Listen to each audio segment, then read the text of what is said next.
This symbol represents the 5 major regions of the world: Africa, America, Asia, Europe, and Oceania, interlocking and coming together as one.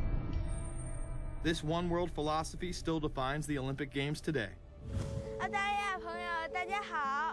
Australia, hello and welcome. One world, one dream. Hitler's methods of youth corps, concentration camps, eugenics, and military aggression were so visible to the rest of the world, he eventually failed. However, his vision of a new world order lived on. Author H.G. Wells, the man behind The Time Machine and War of the Worlds, would write about a planned world state in which there must be a common faith and law for mankind. In 1939, he would publish a full book on the matter called The New World Order. Wells again has a similar vision, stating that national individualism has to go and that sovereign states must end. He then goes on to write, in the great struggle to evoke westernized world socialism, contemporary governments may vanish.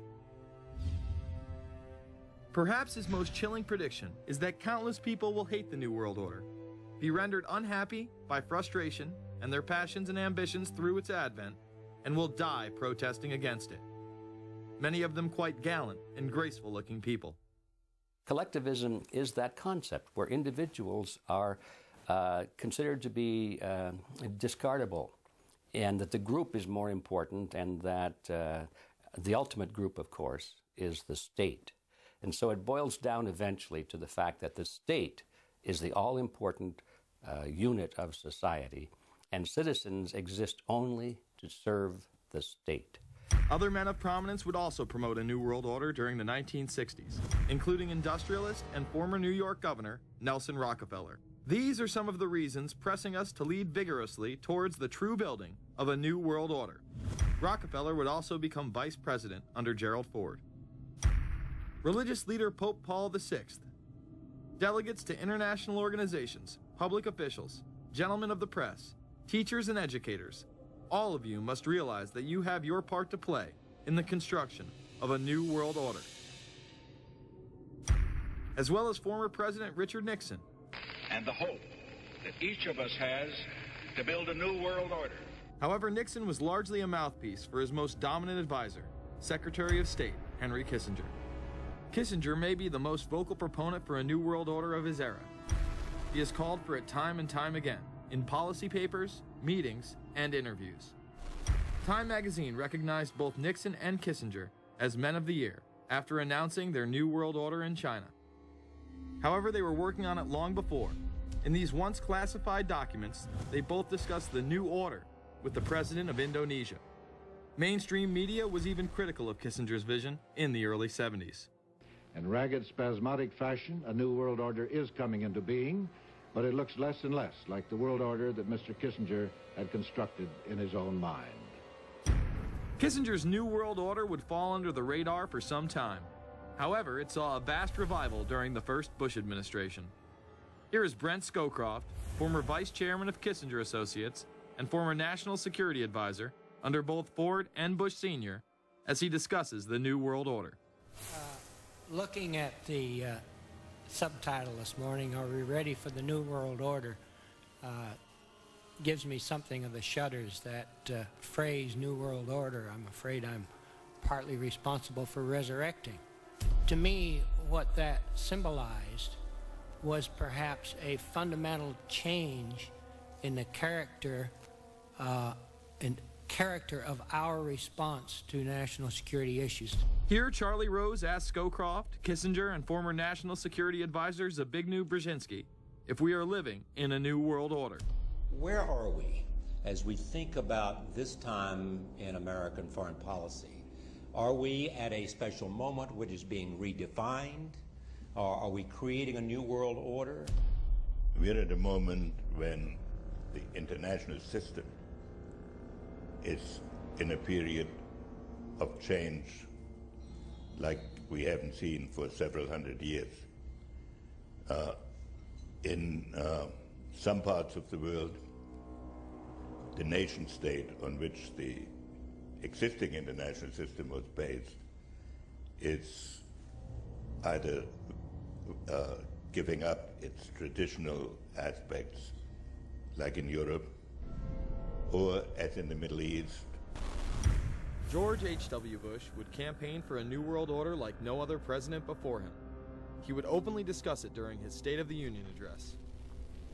What is at stake is more than one small country. It is a big idea, a new world order, where diverse nations are drawn together in common cause to achieve the universal aspirations of mankind. Again, a unified Europe was a major goal in creating this order. With few exceptions, the world now stands as one. A year and a half ago, in Germany, I said that our goal was a Europe whole and free. Tonight, Germany is united. Europe has become whole and free. The world can therefore seize this opportunity to fulfill the long-held promise of a new world order. We can find meaning and reward by serving some higher purpose than ourselves, a shining purpose, the illumination of 1,000 points of light. Bush Sr. and his administration would tour and promote this agenda across the board at any given opportunity.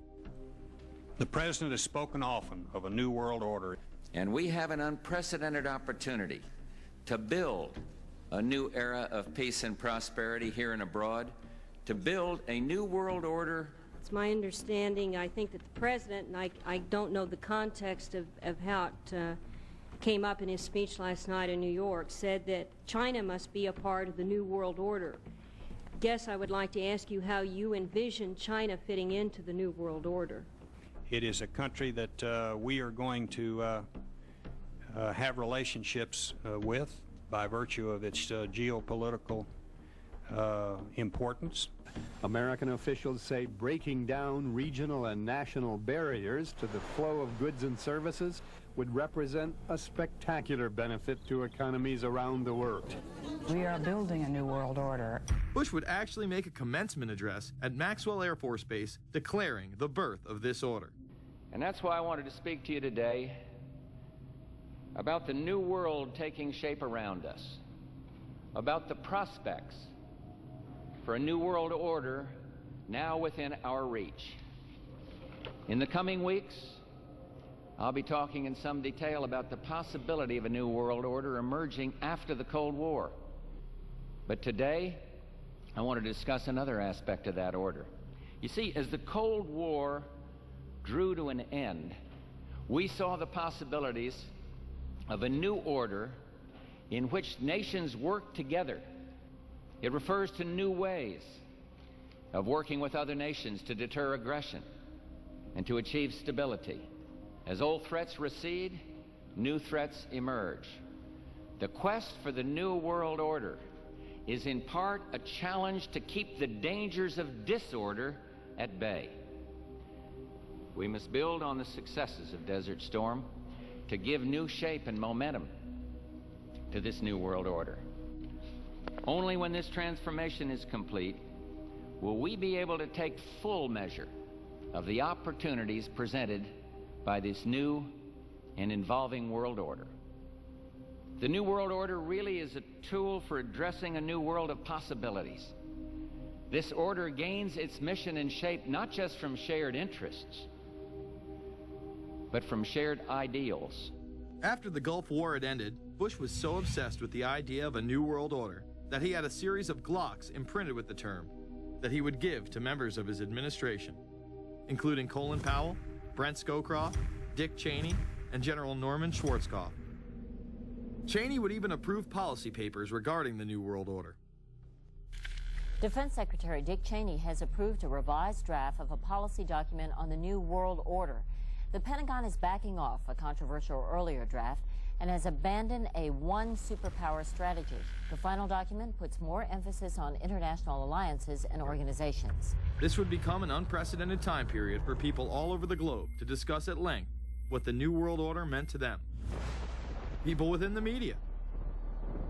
Does anybody want to talk about the New World Order? Is there a New World Order out there, or is this a vision that exists in the... He does have his vision, there's no doubt about that. But does that exist in the president's mind, or does it exist out there in reality? This president sees this episode as the first test case, as the first example for the new world order he is trying to organize.